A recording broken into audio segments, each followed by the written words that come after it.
Good morning. You're listening to Senior Scene on your hometown station, 1430 WNAV.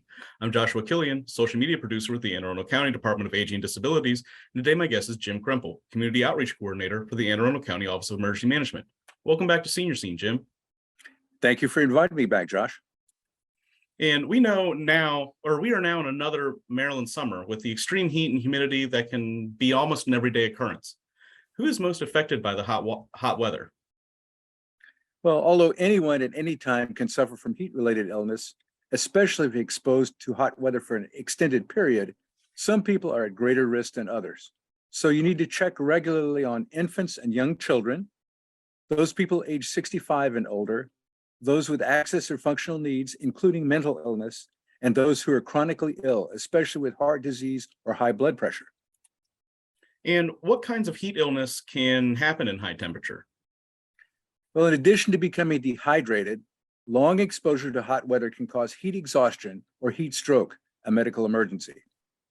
Heat exhaustion is usually a mild heat-related illness. Those most prone to heat exhaustion are elderly people, those with high blood pressure, and those working or exercising in the heat. Symptoms include heavy sweating, cool, pale, clammy skin, dizziness, nausea, muscle cramps, or weakness. To treat suspected heat exhaustion, move the person into a shaded or air-conditioned space and have them drink water or rehydration drinks. Monitor that person carefully. If the person is still not responding, suspect heat stroke and call 911 immediately. Now, heat stroke is a life-threatening illness when the body becomes unable to control its temperature and cannot cool down.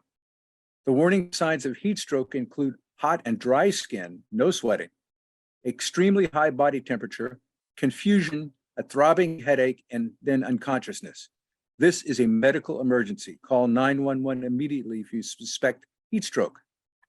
Get the victim indoors or a shady area or an air conditioning. Cool them rapidly using whatever methods you can while awaiting first responders. And how can we avoid the danger of a child that's locked in a hot car? Never leave any person or animal in a closed parked vehicle. It's extremely dangerous and it's against the law. This is especially true for babies who, if asleep in a car seat, may be forgotten by a busy parent driver.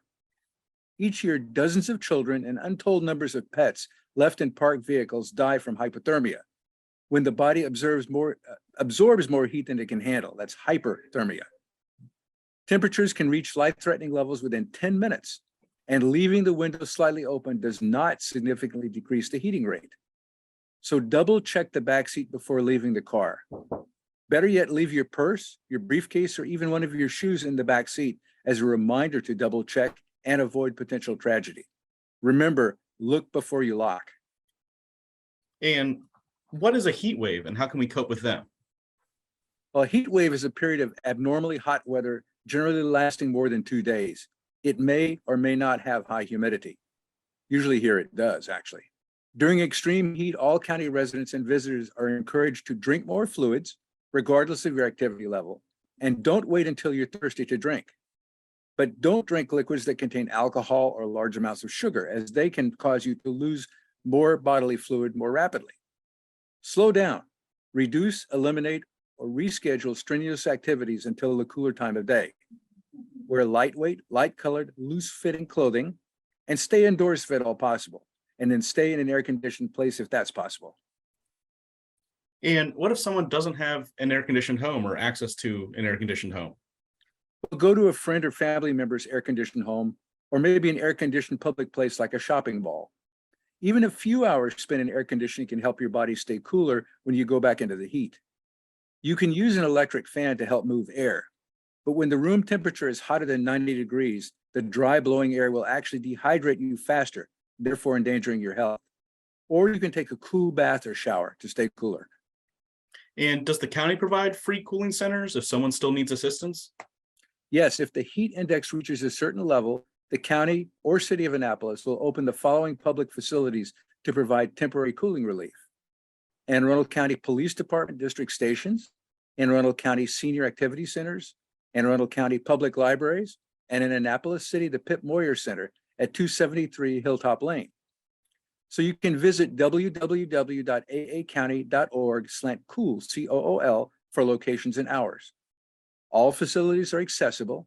They have air conditioning, water, and restroom facilities. But medical care is not available, so anyone experiencing or observing a medical emergency should call 911.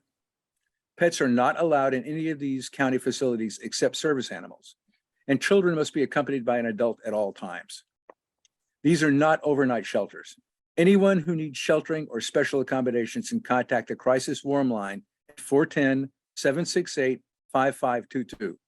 And TTY users can call via Maryland Relay 711. Well, Jim, thank you so much for coming on the show today and helping us prepare for the extremely hot weather coming. Any final recommendations? Well, it was my pleasure as always, Josh. Remember that hot weather can be dangerous to anyone not prepared to properly handle it.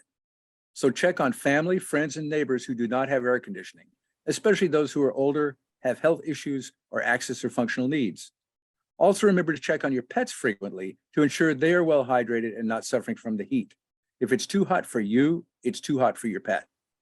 For more information, visit the Office of Emergency Management website at www.aacounty.org/OEM or call us at 410-222-0600 or follow us on Facebook, Instagram, Twitter, Nextdoor, and YouTube.